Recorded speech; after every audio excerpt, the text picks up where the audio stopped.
परंतु अंबरनाथमध्ये आणि सगळीकडेच आतापर्यंत युती आहे आणि युती होईल पण, परंतु वारंवार या ठिकाणी भाजपचे कार्यकर्ते की आमचाच नगराध्यक्ष होणार आणि आताच त्यांनी आमचे नगरसेवक जे काँग्रेसमधून आमच्याकडे आले होते 1 वर्षापूर्वी त्यांनी प्रवेश दिला।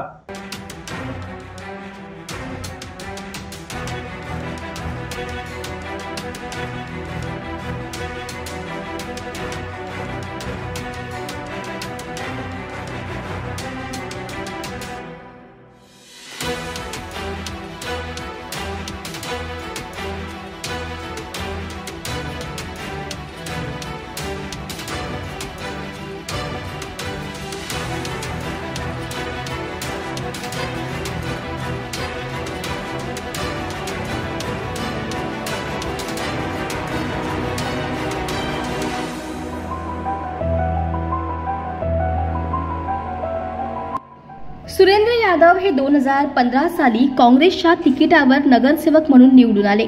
लोकसभा निवडणुकीपूर्वी त्यांनी शिवसेनेत प्रवेश केला।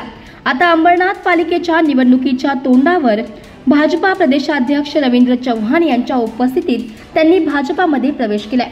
मात्र यावरून आता अंबरनाथमध्ये वातावरण तापलंय।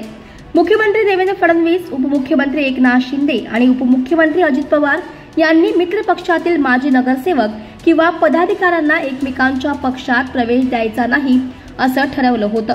मात्र भाजपाने सुरेंद्र यादव यांना प्रवेश देत युती धर्माचं उल्लंघन केल्याचा आरोप आमदार डॉक्टर बालाजी किनीकर यांनी केला आहे।